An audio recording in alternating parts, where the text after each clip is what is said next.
میں ہوں آپ کا میزبان سید عبدالباسط. آج کی سنہری شخصیت کے ساتھ آج کی سنہری شخصیت ہیں ہمارے ساتھ بین الاقوامی شاعر اور ماہر تعلیم جناب ڈاکٹر پروفیسر پیرزادہ قاسم. ان سے ہماری آج گفتگو ہوگی. سنہری شخصیت ہے ہمارے ملک کی. تو ڈاکٹر صاحب میں آپ سے یہ گزارش کروں گا کہ آپ کی جائے پیدائش دہلی سے ہے، تو کچھ دہلی کی پیدائش اور بچپن کے جو گزارا اپنے کچھ یادیں ہمیں شیئر کریں گے آپ؟ بچپن کی یادیں تو بہت اہم ہوتی ہیں، لیکن یہ زمانہ جو آپ یہ کہیے کہ جس میں میری عمر تقریباً 5 برس کے قریب کی، تو اس وقت کی جو یادداشتیں وہ تھیں تو اس میں تو آپ کا گھر، آپ کا محلہ اور اس کے اطراف میں پھیلی ہوئی چیزیں، تو یہ پرانی دلی کا قصہ ہے. اور ظاہر ہے کہ میرا گھر اور پاس پڑوس جو تھا اس کا ماحول بہت اچھا اس لحاظ سے تھا کہ وہاں اچھی بات چیت اور دلچسپیاں یہ ساری ایسی تھیں کہ جو معاشرتی ضرورتیں ہوتی ہیں. جی بالکل. تو اس میں وہ وقت دیکھا، تو اس کے بعد تو پھر پاکستان اور پھر یہاں ظاہر ہے کہ اپنی زندگی کا جو سفر یوں کہیے کہ ہوش مندی کے ساتھ شروع کیا تو پھر پاکستان. آپ کا ابتدائی جو وقت تھا یا دور تھا اسکول اور کالج کا، تو دہلی کی کچھ یادیں ہیں وہاں پر اسکول اور کالج؟ دہلی میں تو تعلیمی سلسلہ اس طریقے سے نہیں تھا، اس لیے کہ وہ تو ابتدا ہو رہی تھی. وہ وقت تھا اور اسی وقت یہ تقسیم، اور تقسیم کے بعد یہ پاکستان. پھر پاکستان آنے کے بعد بھی ذرا سا وہ رہتا ہے کہ فوراً اسکول کہاں ہو اور کس جگہ اور کس طریقے سے ہو. یہاں بہرحال کراچی میں نے اپنی تعلیم سیکنڈری اسکول اور پھر اس کے بعد کالج اور اس کے بعد یونیورسٹی، وہ سب یہاں کراچی اور اس حوالے سے موجود ہے. وقت اور زمانہ بہت اچھا تھا، اور میں آج سوچتا ہوں اتنے برس گزر جانے کے بعد کہ اگر میں کچھ ہوں یا بن سکا ہوں تو اس میں تو میرے گھر کی تربیت کے بعد اگر کچھ ہو سکتا ہے جس نے مجھے بنا دیا، جو خاک کو سمجھ لیجیے گا کہ سونا بنانے والے یہ اساتذہ تھے ہمارے. جو استاد تھے انہوں نے اس طریقے کی تربیت کی کہ جس کا کوئی بدل ہی نہیں ہے، کوئی بتا ہی نہیں سکتا. مطلب یہ کہ استاد کا درجہ یہ تھا جیسے اپنے بچے کو تعلیم. بہت کمال کے لوگ تھے، انہوں نے بنا دیا. نہیں تو ہم کچھ بھی نہیں تھے. آپ کی شاعری کی طرف رغبت اور کب اور کیسے ہوئی، کچھ بتائیں گے ہم؟ دیکھیے اس میں ایسا ہے کہ شعر و شاعری سے ایک شغف وہاں سے شروع ہوتا ہے کہ جب میں اسکول کے زمانے میں تھا تو ہمارے زمانے میں تو اسکول میں یہ جو آپس میں وہ سلسلے بیت بازی ہو یا شعری مقابلے ہوں یا اور اس قسم کے اس میں ایک وہ ہو جاتی تھی کہ اس میں اگر کسی میں اندر کچھ ٹیلنٹ ہے، اندر کوئی توانائی ہے تو وہ ابھر کے سامنے آ جاتی تھی. اور اس میں اچھا یہ ہوتا تھا کہ اگر آپ کو استاد مل جائیں. اچھا اب دیکھیے میں ایک سرکاری اسکول میں تعلیم حاصل کرتا رہا اور مجھے اس پہ فخر ہے کہ میں ایک میں لائنس ایریا کے اسکول سے میں پڑھ کے نکلا. بڑی بات. لائنس ایریا کا وہ اسکول، آپ نے ابھی شاعری کی بات کی، تو اس میں میرے زمانے میں 3 بڑے اہم لوگ وہاں موجود تھے. عبداللہ خاور، جانا پہچانا نام تھا شعری دنیا میں. بالکل. زاہد فتح پوری صاحب دیوان، اور ہمارے یہ سب ہمارے اساتذہ میں سے تھے. اور انہوں نے وہ جو ذوق اور وہ تھا اس پہ کوئی جلا کی اس طریقے کی کہ شعر و شاعری سے ایک دلچسپی رہی.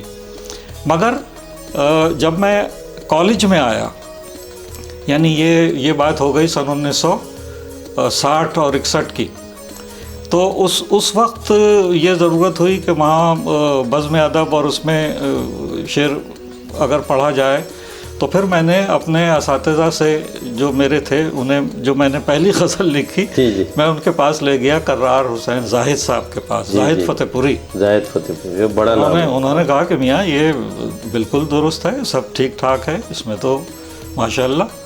تو بس اس کے بعد وہ میں نے وہاں نشست میں پڑھ دی کالج کی. پھر اس کے بعد اسی زمانے میں جو مشاعرے ہوتے تھے وہ چلتے رہے. پھر ریڈیو کے مشاعرے شروع ہو گئے اور اس طریقے سے. تو آپ کو یاد ہے کہ وہ پہلا شعر آپ نے کب کہا؟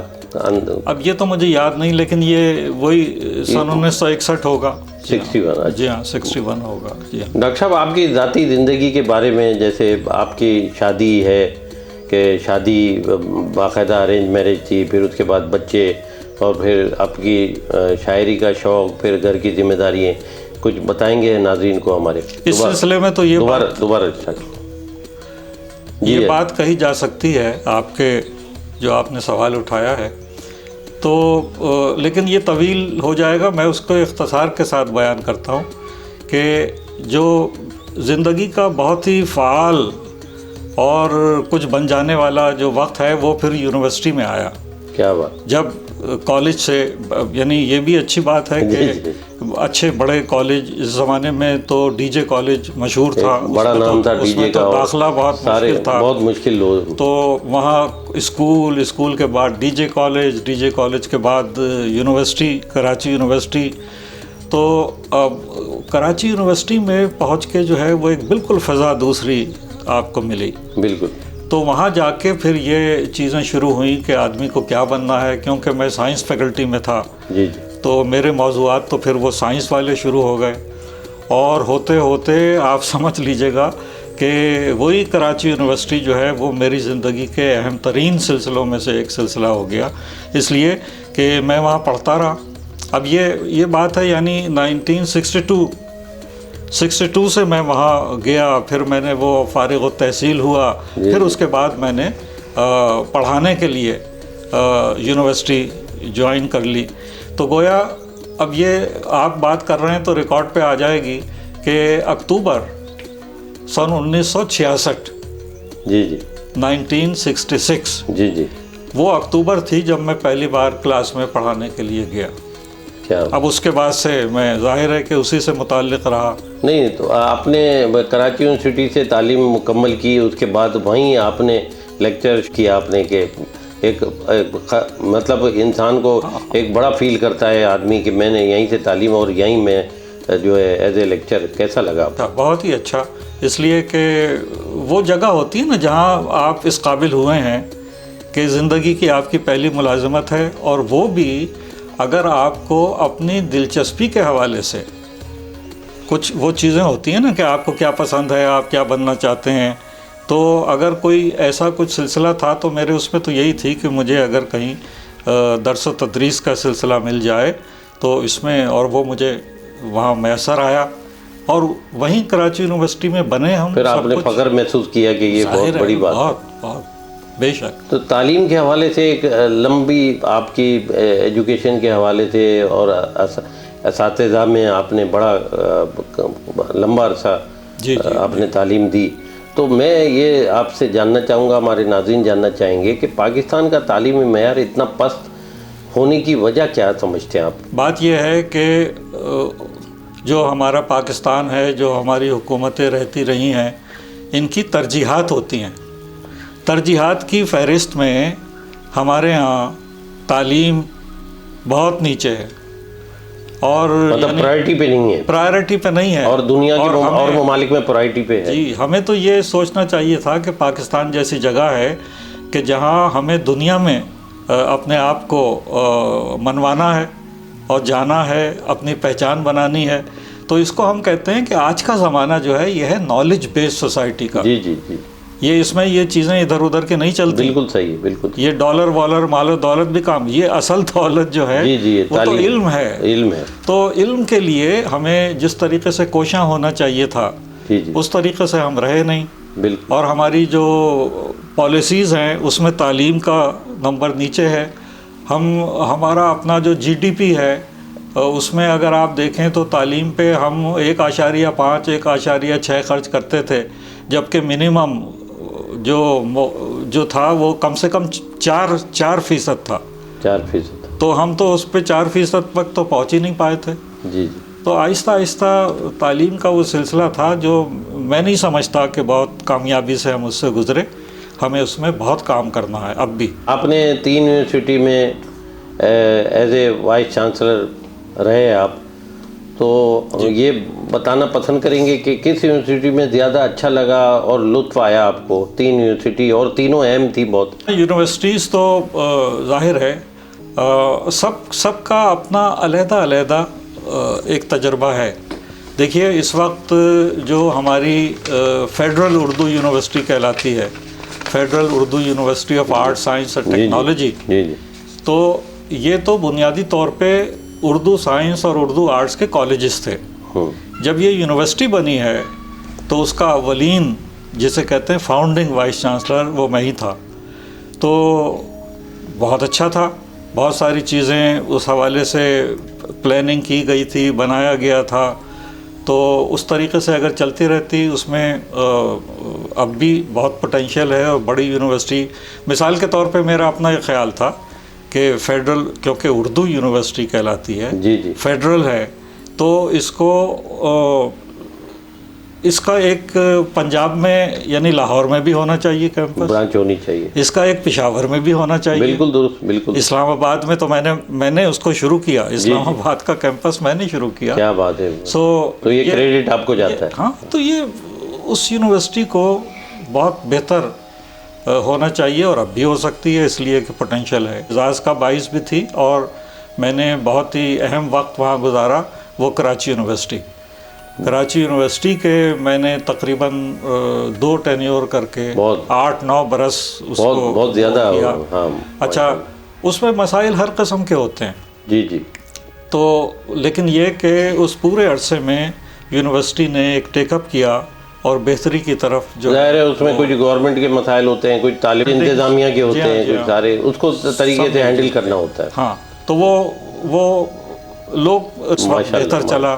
نہیں، ہم نے بھی دیکھا ہے کہ آپ کا ماشاءاللہ اچھا وقت گزرا ہے. تو وہ، اور پھر اس کے بعد مجھے ضیاء الدین یونیورسٹی میں، تو ظاہر ہے یہ تیسری یونیورسٹی تھی. ضیاء الدین یونیورسٹی بہت اچھی پرائیویٹ سیکٹر کی یونیورسٹی ہے، مگر اس کی خاص بات یہ ہے کہ اس کی جو تعلیم اور تعلیم کا جو طریقے اس میں جو اندر تھے وہ بہت ہی مختلف اور بہت اچھے تھے. جیسے کلاس روم انٹریکشن ہوتا ہے نا، بس آپ کلاس میں چلے جائیے اور وہاں بیٹھ کے پڑھتے، اس میں کلاس روم کے باہر اس کا انٹریکشن ہوتا ہے کہ جو طالب علم، تاکہ طالب علموں میں کانفیڈنس زیادہ.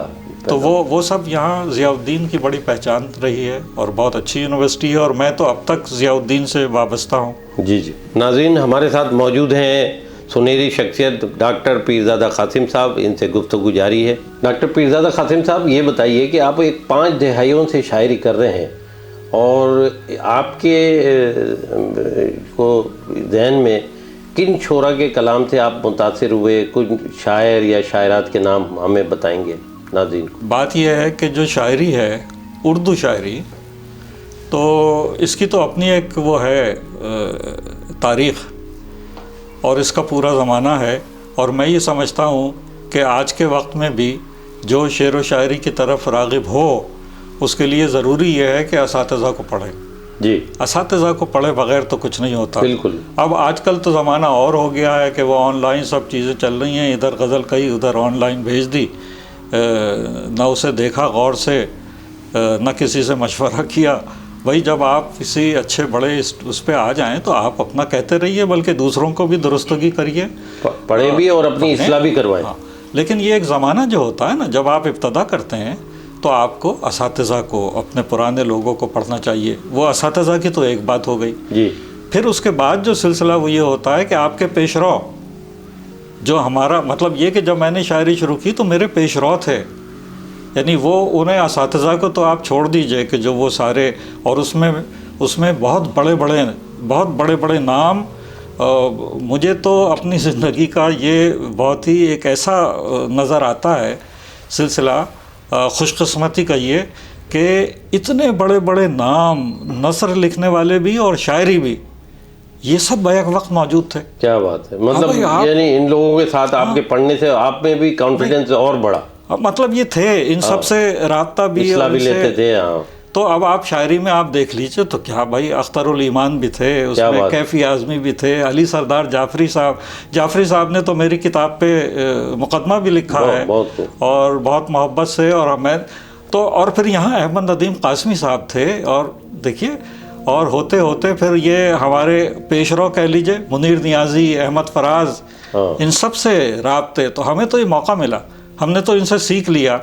تو اب آج کا زمانہ جو ہے انہیں بھی یہ چاہیے کہ اپنے جو آپ سے پہلے کے جو لوگ ہیں جو چلے آ رہے ہیں، پھر آپ کے بعد بھی کچھ لوگ ہوں گے، جی ہاں بالکل، ان میں ایک ربط و ضبط ہونا چاہیے، اور دیکھیں، اور دیکھنے کی چیز کیا ہے کہ کیا آپ اپنے وقت اور اپنے زمانے میں جو کچھ دیکھ رہے ہیں، جو کچھ سمجھ رہے ہیں، اس پہ غور کرتے ہیں اور اسے بیان کرتے ہیں آپ، اور اس میں وہ ساری جہتیں کہ جو نظر نہیں آتی بظاہر اس تک آپ کی پہنچ ہے.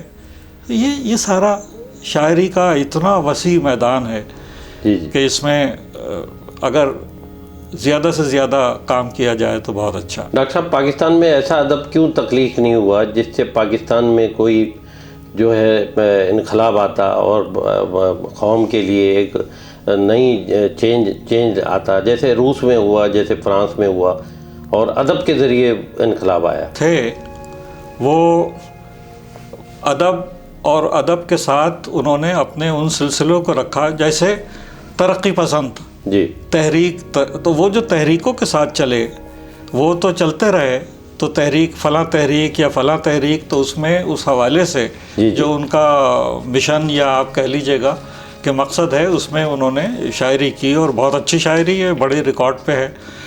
لیکن اب آپ یہ دیکھیے کہ پاکستان میں خاص طور سے اور دیگر جگہ بھی دو چیزیں ہوتی ہیں باسط میاں شاعری کے حوالے سے.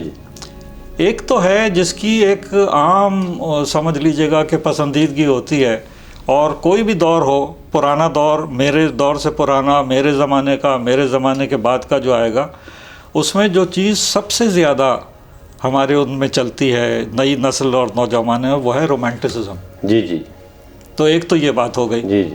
پھر دوسرے جو ہمارے حالات ہیں جس کی طرف آپ نے اشارہ کیا ہے، وہ ہے احتجاج. جو کچھ غلط ہو رہا ہے معاشرے میں، اس کا احتجاج، تو اس کے لیے تو ریکارڈ پہ تو لانا پڑے گا، احتجاج لانا ضروری ہے. احتجاج تو میرا خیال ہے کہ اگر ہم اپنے اس میں مثالیں لیں تو آپ کو ایسے لوگ نظر آئیں گے کہ جن میں دونوں چیزیں آپ کو نظر آ رہی ہیں، جیسے احمد فراز، ہمارے فراز بھائی، سمجھ لیجئے گا کہ ان میں یہ بھی سلسلہ تھا، احتجاج اور وہ سب بھی تھا، اور انہوں نے رومانٹسزم میں بھی بڑی زبردست شاعری کی ہے.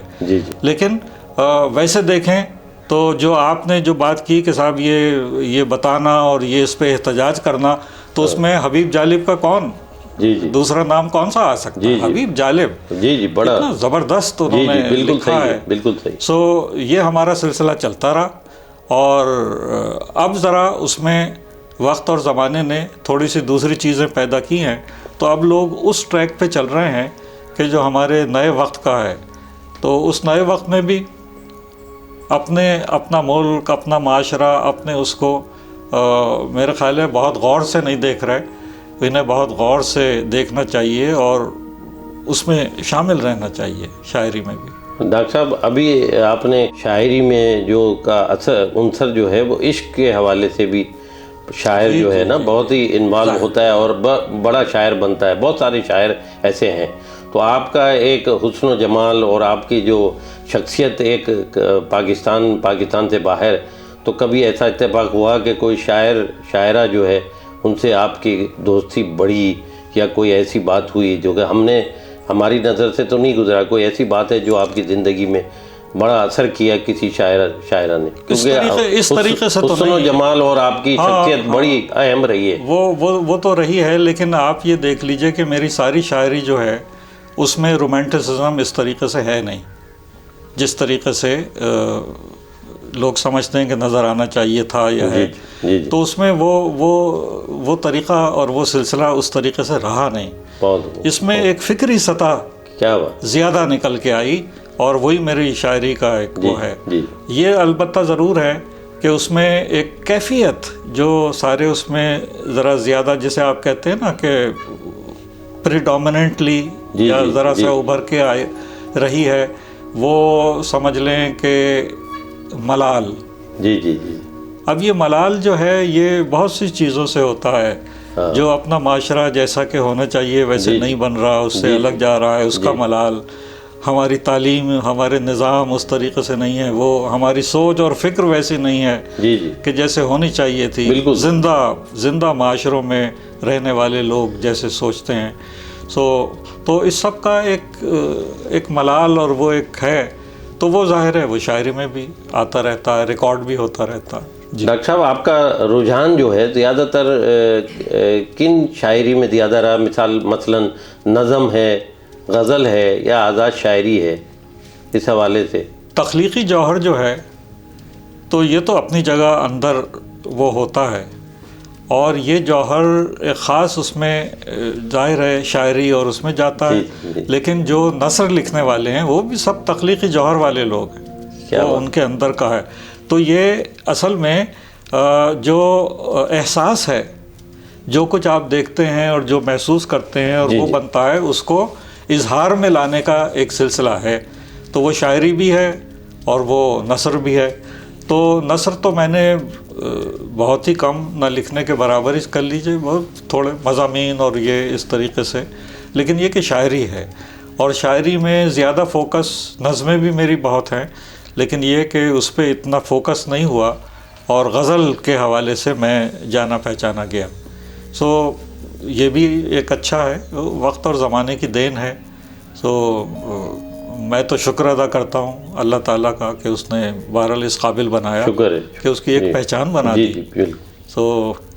یہ ہے۔ ڈاکٹر پیرزادہ قاسم صاحب، ایک دور تھا کہ جب مشاعرہ، جب آپ کا اناؤنسمنٹ ہوتا، آپ جب آتے پڑھنے کے لیے، تو ترنم کی آوازیں لگتی تھیں اور ترنم سے آپ کو بہت پسند کیا جاتا تھا۔ میں دیکھ رہا ہوں کچھ عرصے سے آپ ترنم سے نہیں پڑھ رہے ہیں، اس کی کوئی خاص وجہ؟ دو باتیں ہیں۔ ایک تو یہ کہ پرانے جو مشاعروں کا رواج ہمارے ہاں بر ہند و پاک اور پورے اس میں، تو اس میں وہ لوگ کہ جو ترنم سے پڑھ سکتے تھے وہ سب ترنم سے پڑھتے تھے۔ کیا یہ ایک پرانا زمانہ تھا۔ جی۔ پھر اس کے بعد آہستہ آہستہ وہ بدلا، چینج ہوا، اور خاص طور سے نظم اور یہ سب چیزیں شامل ہوتی گئیں تو وہ بدلتا چلا گیا۔ اس میں ترنم سے پڑھنے والے لوگ کم رہ گئے۔ دوسری بات یہ ہے جو بہت ہی اہم ہے، وہ یہ کہ آپ کو فکری طور پہ لوگوں کو کچھ پہنچانا ہے، یا یہ کہ انٹرٹینمنٹ کے طور پہ کسی کو کچھ پہنچانا ہے۔ جی۔ اگر شاعری صرف انٹرٹینمنٹ ہے تو اسے آپ کسی طریقے سے بھی پیش کر دیجئے، گا کے۔ اب تو ترنم سے ہٹ کے گائکی میں شروع ہو گیا ہے، گائکی کا انداز اپنا لیا تقریباً۔ جی، اور آپ نے دیکھا ہے ہندوستان میں ہے تو پاکستان میں بھی اپنانا شروع ہندوستان میں بھی کر رہے ہیں، مگر یہ مناسب نہیں ہے۔ میرے زمانے میں پڑھتے تھے، ترنم سے پڑھنے والے تھے، تو مجھ سے بھی کہا کہ بھائی آپ تو پڑھ سکتے ہو تو آپ ترنم سے پڑھا کرو، تو میں پڑھنے لگا تھا۔ جی۔ پھر اب مجھے ذرا پڑھنے میں دشواری ہوتی ہے، اور صحیح کہیں تو کوئی رواج بھی نہیں ہے ترنم کا اب میں ویسے ہی شعر پڑھ دیتا ہوں۔ اس کی یہ وجہ ہے۔ ڈاکٹر صاحب، آپ نے شاعری کے کئی ادوار دیکھے ہیں، اور ان ادوار میں آپ نے ارتقاء کا سفر کیسے طے کیا، کچھ بتائیں گے؟ شاعری ہو یا کوئی بھی تخلیق آرانہ سلسلہ، اس میں یہ جو سفر ہے آگے کا، یہ سفر جو ہے یہ جاری رہتا ہے، اس کی شکلیں بدلتی رہتی ہیں۔ تو اس کو آپ ارتقاء کہیے، تو ارتقاء کا مطلب یہ ہے کہ ارتقاء کسی اس کو بالکل بدل نہیں دیتا، لیکن یہ ایک سفر ہے کہ آپ جاری رہتا ہے۔ اب ارتقاء کے سفر میں کیا چیز ہے؟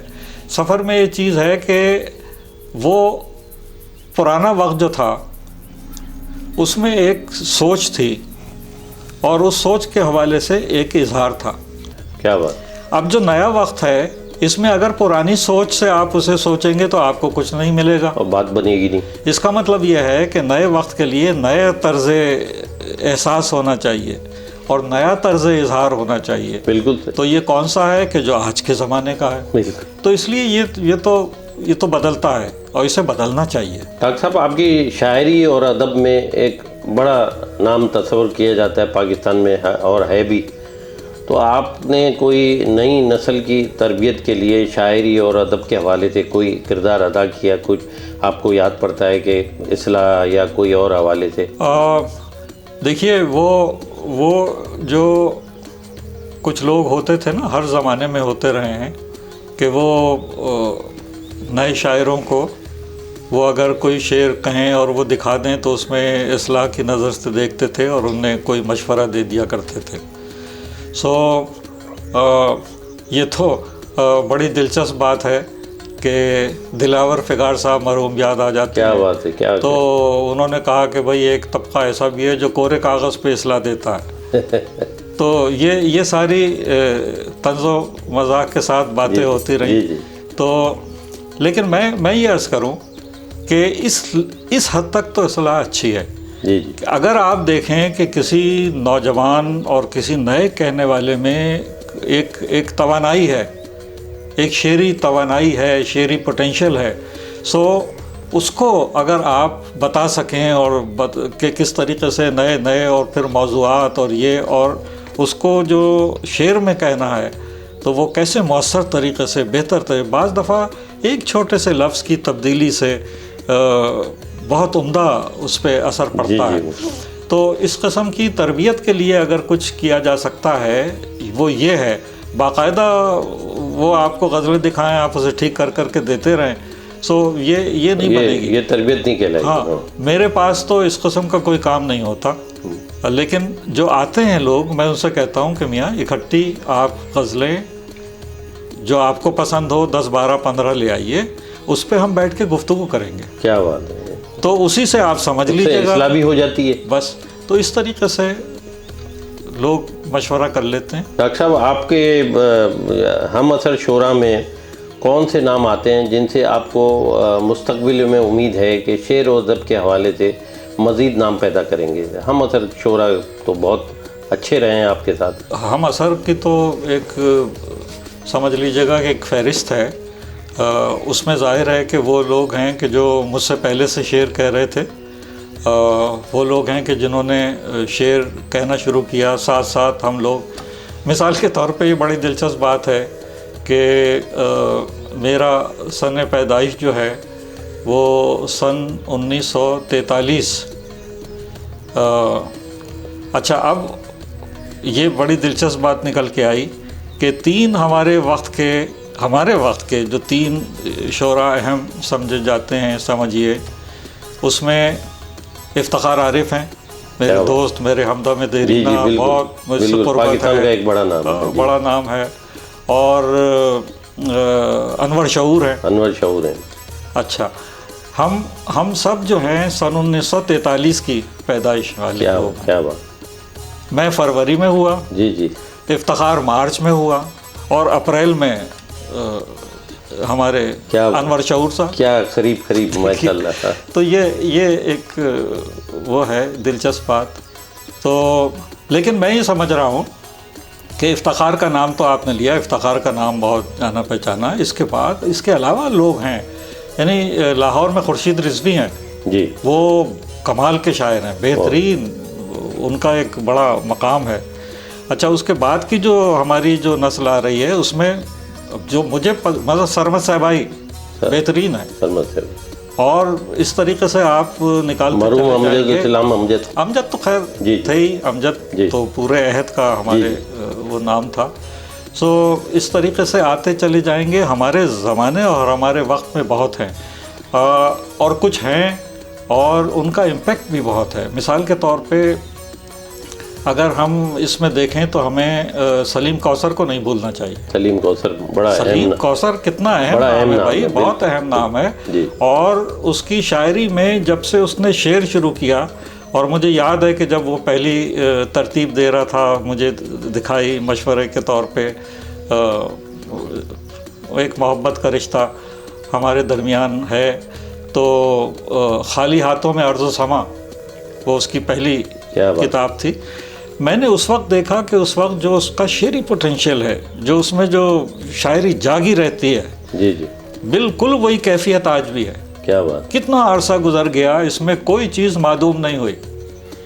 اگر اس نظر سے دیکھیں تو وہ بالکل منفرد اور کمال کا شاعر ہے جو سلیم کوثر ہے. لیکن اس کے بعد ہمارا زمانہ ہے پورا, اس میں کیا وہ تو نام آپ لیں تو پھر ہوگا کہ کسی کا رہ گیا, کسی کا ہے. لیکن یہ کہ بہت بہت اچھے شعر کہنے والے موجود ہیں. کیا کہ ڈاکٹر پیرزادہ قاسم صاحب، آپ کے بیرونی مشاعروں کی ایک طویل فہرست ہے، بہت دنیا میں ہر ممالک میں گئے، اور آپ کے جو مشاعروں میں شرکت تھی اس کی کامیابی کی جو ہے وہ آپ کے نام سے جڑی ہوتی تھی ان مشاعروں کی. تو آپ کیا کہیں گے اس بارے میں کہ بہت لمبا عرصہ آپ نے بیرونی مشاعروں میں شرکت کی اور کامیاب رہے؟ تبھی رہا، مجھ سے پہلے بھی لوگ تھے، ہم سے جو ہمارے کہہ لیجیے گا کہ پیشرو جو تھے، وہ مثلا بشیر بدر تھے جی ہندوستان سے کہہ لیں، یا وسیم بریلوی، وہ ماشاءاللہ وسیم اب تک اسی طریقے سے شعر کہہ رہے ہیں. بالکل. تو یہ تو بہت اچھے شعراء ہیں. اچھا، اب ہوا یہ کہ ہندوستان میں تو ایک شاعری کا ایک غلبہ ہے، اور وہ تو مشاعرہ وہاں ایک انسٹیٹیوشن کے طور پہ جی ایک ادارہ بن گیا ہے. بالکل. تو وہاں تو ہے، مگر باقی دنیا میں یہ بہت اچھا ہے کہ جہاں جہاں اردو بولنے والے، اردو سمجھنے والے لوگ موجود ہیں، تو وہاں شعر و شاعری سے دلچسپی اور اس کے حوالے سے انہوں نے وہاں مشاعرے کیے.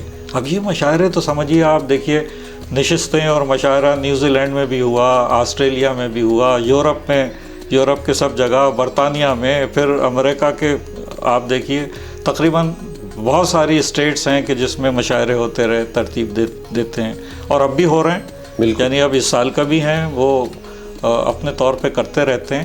تو میں اس میں جاتا رہا. اب میں ذرا کم نکلتا ہوں، اس لیے کہ بہت بار امریکہ بھی بہت بار گیا، تقریباً 10 12 15 مرتبہ. جی بہت. لیکن اچھا ہے، ماحول اچھا ہے، سننے والے اچھے ہیں. یہ ضرور ہے کہ وہ ایک نسل ہے جو چل رہی ہے. وہ پہلے جب ہم نے شروع کیا تھا تو وہ اپنے 30s 40s میں تھے، اب وہ اور بڑے. تو اب وہ جو عمر کے لحاظ سے جو لوگ ہیں، مگر آنے والی جو نسل ان کی ہے، اس میں اردو شاعری یا اس کا کوئی چرچا یا کوئی وہ ہے نہیں. تو یہ لگتا نہیں کہ یہ بہت میں نے اس میں انہیں مشورتاً یہ کہا کہ بھائی یہ جو آپ امریکہ میں مشاعرے کرتے ہیں یا اور جگہ آپ کر رہے ہیں، تو اس کا جو اسٹیج سجتا ہے اور اس پہ شاعری اور اردو شاعری، تو اس میں جو آپ کے بچے ہیں ان میں سے جو بھی شعر کہتا ہے، انگریزی میں کہتا ہے، اسے بھی بلا لو. بالکل. اور اسے اسٹیج پہ کھڑا کر دو، اور کوئی آدمی اس کی انگریزی شاعری کا ترجمہ بالکل وہاں پڑھ دے، تو ان کی شرکت ہونے لگے گی. اس میں کیا مشاعرے کا جو انسٹیٹیوشن ہے نا، اس میں وہ کسی طرح شامل ہو جائیں گے. صحیح کہا.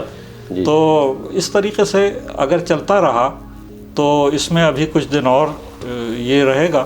لیکن ویسے تو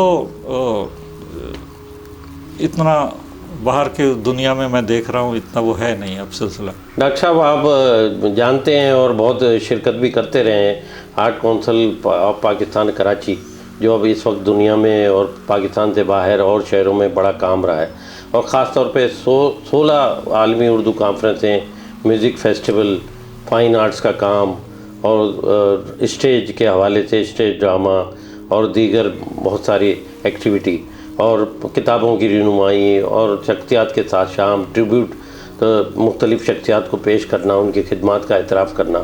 تو آپ کیا سمجھتے ہیں کہ آرٹ کونسل میں پہلے بھی کام ہوتا تھا یاور مہدی کے زمانے میں، لیکن اب جو ہے بہت زیادہ کام ہوا ہے پچھلے 15-18 سالوں میں، اور اس کا کریڈٹ جو ہے محمد احمد شاہ کو جانا چاہیے. تو اس بارے میں کچھ جاننا چاہیں گے ناظرین کہ آپ کی شخصیت ایک پاکستان کی بڑی شخصیت ہے، ادب کے حوالے سے، شاعری کے حوالے سے، تو آپ کیا سمجھتے ہیں اس بارے میں؟ یہ جو آپ نے تذکرہ چھیڑا ہے یہ بہت اہم ہے، اس لیے کہ میں نے تو بہت ابتدائی دور سے آرٹس کونسل کو دیکھا، اور اس میں بہت سارے لوگ بڑے بڑے شریک تھے، بڑے بڑے نام تھے، انہوں نے اپنا کردار ادا کیا. وہ تھے. لیکن یہ کہ آرٹس کونسل ایک چھوٹے سے ایک سرکل میں آپ کہہ لیجئے کہ اس کے کرنے کی کون سی چیزیں تھیں، بھائی گن لیجئے 1 2 3 بس یہ ہم کریں گے. جی. تو وہ اس میں تھے، اور اسے بھی کوئی بڑے پیمانے پہ وہ نہیں کرتے تھے. لیکن یہ کہ یہ جو ہمارا احمد شاہ بہت زبردست، مجھے یہ فخر ہے کہ میں انہیں طالب علمی کے زمانے سے جانتا ہوں، وہ جب طالب علم تھے اور یونیورسٹی میں پڑھتے تھے، جب بھی میں نے دیکھا کہ اس میں ایک بڑی ڈیشنگ، ایک مثال کے طور پہ وہ چیزیں سوچنا، نئی چیزیں سوچنا اور کر گزرنا، یہ اس کے پوٹینشل اور جذبہ جی شامل رہا۔ آرٹس کونسل میں آ کے جو سوچ اور وہ تھی، اس میں ایک وسعت پیدا ہو گئی، اس لیے کہ یہ پلیٹ فارم جو اتنا سا نظر آ رہا تھا نا، یہ معنوی حیثیت سے تو بہت بڑا ہے۔ جی چنانچہ یہ نقطہ اس نے لے لیا اور اس میں یہ صلاحیت ہے کہ وہ دور تک دیکھتا ہے، نئی چیزیں دیکھتا ہے اور پھر اس پہ عمل کرنے کے لیے کر گزرتا ہے۔ تو احمد شاہ کا بہت زبردست نام ہے، رول ہے آرٹ اور کونسل اس کا کام بہت ہے، یعنی یہ ایک یادگار قسم کا آپ سمجھ لیجئے گا کہ اس کا ایک کیریکٹر پورے اس میں رہا، مثبتیت کے ساتھ، اس میں کیا کیا چیزیں اچھا۔ اور اب اسے آرٹس کونسل، کراچی کی آرٹس کونسل نہیں ہے، اب یہ پھیل گئی ہے جی دنیا میں، اب تو ساری دنیا میں، پاکستان میں تو ہر جگہ ہو گئی، ہر شہر میں، ہر شہر میں، اور ابھی ان کا امریکہ میں ابھی ہونے والا ہے اگلے مہینے میں، ہیوسٹن میں۔ جی تو یہ ساری چیزوں کو پھیلا دیا، پہلے بھی کر کے آئے ہیں ابھی پچھلے سال، تو لوگ جاننے لگے ہیں جی اور آرٹس کونسل کے ساتھ تعاون بھی کر رہے ہیں۔ جی تو میرا خیال ہے کہ یہ بہت اچھا ہے۔ اب اس میں احمد شاہ تو اپنا کام کر رہے ہیں، لیکن اسی میں ہماری نظریں یہ دیکھ رہی ہیں کہ یہ تو ایک تربیت گاہ بھی تو ہے نا۔ جی ہاں، اگر آپ ایک دوسرا آدمی، تیسرا آدمی کوئی اس میں، تو وہ ہم اس پہ بہت سارے لوگ سیکھ رہے ہیں، جیسے نظامت میں سیکھ رہے ہیں، میوزک میں سیکھ رہے ہیں، ادب میں، اسٹیج پہ، تو یہ بہت اہم کام ہو جائے گا، اور اس سے اور بہت سارے لوگوں کی کتب بھی شائع کروائی ہیں آرٹ کونسل، بہت بڑا کریڈٹ جاتا ہے، آرٹس کونسل بہت اچھا کام کر رہی ہے۔ اور احمد شاہ میں اور بھی دیکھیں، ابھی تو وہ اور بہت ساری نئی چیزیں ہیں اور نئے اس کی سوچ ہے، اب وہ اسے ذمہ داریاں اس کی بڑھ گئیں۔ اللہ تعالیٰ صحت و تندرستی کے ساتھ بھائی ہم تو دعا کرتے ہیں، اس لیے کہ یہ کوئی سیاست ویاست نہیں، یہ پوٹینشیل ہے، جو کام کرنے والا ہے اس کی تعریف کرنا چاہیے، کام نظر آتا ہے، بالکل بالکل یوں ہے۔ ڈاکٹر پیرزادہ قاسم صاحب، آپ کے شاعری کے سفر میں کوئی ناقابل فراموش واقعہ جو آپ کو یاد ہے، کہ ہوتا ہے ایک آدھ واقعہ ایسا ہوتا ہے جو انسان کبھی بھول نہیں سکتا، تو ناظرین جاننا چاہیں گے کوئی ایسا واقعہ؟ شاعری میں ہوتے رہتے ہیں، لیکن مجھے تو یہ اس طریقے سے زیادہ اہم لگتا ہے کہ میری شاعری یا میرا جانا پہچانا جانا، یا میں شاعری کے طور پہ یعنی مشاعروں میں اور نشستوں میں میرا آنا جانا، یہ یوں ممکن ہوا کہ اس میں ایک فرد جو بہت بڑا نام ہمارے وقت کا تھا، انہوں نے جب مجھے سنا تو انہوں نے ایسی جی کھول کے داد دی، اور اس طریقے سے، اور اس کے بعد جہاں جہاں نشستیں ہوتی تھیں تو وہ کہتے تھے کہ بھائی دیکھو اسے پیرزادہ قاسم کو بلاؤ، ڈھونڈو، تو وہ اس طریقے سے مجھے مشاعروں میں اور نشستوں میں ان کرا دیا۔ تو یہ نام تھا ذوالفقار علی بخاری صاحب کا۔ کیا بات ہے، بخاری، زید بخاری صاحب بخاری بڑا نام ہے پاکستان کا، انہوں نے وہ ایک طالب علموں کے مشاعرے کی صدارت کر رہے تھے، جب میں نے غزل پڑھی تھی، تو وہ بس اس وقت کے بعد سے وہ ایک راستہ بن جاتا ہے، نہیں تو ہم اپنا شعر کہتے رہتے، ہاں ہم خاموشی سے شعر کہتے رہتے، کتاب چھاپ دیتے، لیکن اس طریقے سے چرچا نہیں ہو سکتا تھا۔ ڈاکٹر صاحب، آپ نہ صرف پاکستان میں بلکہ پاکستان سے باہر بھی ہر خاص و عام میں بہت مقبول بھی ہیں اور بہت پسند کیے جاتے ہیں، تو آپ اس حوالے سے کیسا محسوس کرتے ہیں؟ بات یہ ہے کہ یہ اللہ کی مہربانی کہیے اور بزرگوں کی دعا ہے۔ جی، یہ اگر آدمی کو یہ سمجھے کہ میں نے شاعری کی 4 کتابیں چھاپ لیں اور میں نے فلاں یہ کر لیا تو میں مقبول ترین آدمی ہوں، کچھ نہیں ہوتا بھائی، جب تک عوام سے پذیرائی نہ، یہ من جانب اللہ ہے۔ جی بالکل۔ دیکھیے، جو بات ہم کر رہے ہیں یہ بات تو سبھی کر سکتے ہیں، اللہ تعالیٰ اس میں تاثیر پیدا کر دیتا ہے، کبھی کبھی وہ اس طریقے سے، اب اس میں جو تاثیر آتی ہے تو پھر وہ کمیونیکیشن شروع ہو جاتا ہے، تو یہ ضرور ہے۔ اور اس میں بہت میری شاعری اور میرے اس میں تو بہت بڑا ہاتھ ہے میرے سامعین کا، کہ جو سنتے تھے یا جو انٹریکشن جن سے ہوتا ہے مجلسوں میں ادھر ادھر، تو اسی سے بات بھی کرتے ہیں، شعر بھی پڑھتے ہیں، تو اس میں سے ایک فکری طور پہ ایک وہ بن جاتا ہے کہ شخصیت کیا ہے، کیسی ہے، سوچ کیسی ہے۔ تو اگر صائب سوچ ہو، ایک آدمی ایک مثبت سوچ کے ساتھ کام کرتا ہو، جو بھی کام کر رہا ہو، وہ اپنے دفتر کا کر رہا ہو یا اپنے شاعری کا کر رہا ہو، تو وہ جو مثبتیت ہے وہ بناتی ہے۔ ڈاکٹر پیرزادہ قاسم صاحب، آپ جانتے ہیں پاکستان کے موجودہ حالات کس طرف جا رہے ہیں۔ ظاہر ہے as a professor, as a بین الاقوامی شاعر کے، آپ کس دیکھ رہے ہیں پاکستان کو، کس طرح بہتری کی طرف جا سکتا ہے، اور ہم لوگ اپنے آپ کو کیسے درست کریں جو پاکستان کی ترقی میں ہم بہت پاکستان ترقی کرے اور حالات بہتر ہوں؟ دیکھیے، پاکستان میں بدقسمتی سے پچھلا کچھ دور ایسا گزر رہا ہے کہ اس میں ہم اپنے فیصلے خود ہی درست نہیں کر پائے۔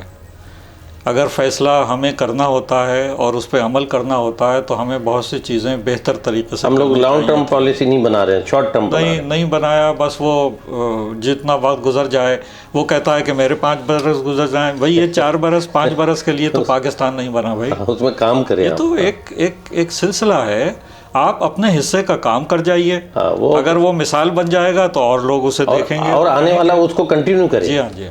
تو یہ ذرا بدقسمتی رہی، اور پھر اس میں معاشی اور وہ صورتحال کچھ ایسا پیدا ہو گئی کہ جب آدمی اس مسائل میں رہتا ہے کہ اسے 2 وقت کی روٹی اور فلاں اور یہ سب، تو اس میں وہ سنجیدگی سے کس چیز کو سنجیدہ لے۔ ابھی تو معاملات ایسے ہیں کہ اگر کچھ تھوڑا سا اس میں بہتری آ جائے گی، جو لگتا ہے انشاءاللہ، امیدیں تو ہیں انشاءاللہ، تو لوگ اچھے ہیں، ہمارے پاکستان کے لوگ بڑے محنتی اور اچھا کارگزاری والے لوگ تھے۔ اگر ماحول صحیح ہو جائے اور تھوڑا سا ان کے حالات درست ہو جائیں تو پھر یہ اس میں دوبارہ بہتری آ جائے گی انشاءاللہ۔ خیال تو یہ ہے۔ ڈاکٹر صاحب، آپ کا بہت بہت شکریہ، آپ نے ہمیں ٹائم دیا، اپنا قیمتی وقت نکالا۔ سنہرے لوگ پروگرام کے حوالے سے ناظرین ہمارے ساتھ موجود تھی سنہری شخصیت ڈاکٹر پیرزادہ قاسم صاحب، ان سے بہت ہی تفصیلی گفتگو رہی۔ آپ ہمارے چینل کو دیکھیے گا، سبسکرائب کیجیے گا، لائک کیجیے گا، اور انشاءاللہ آئندہ کی شخصیت تک کے لیے اجازت دیجیے عبدالباسط کو۔ السلام علیکم۔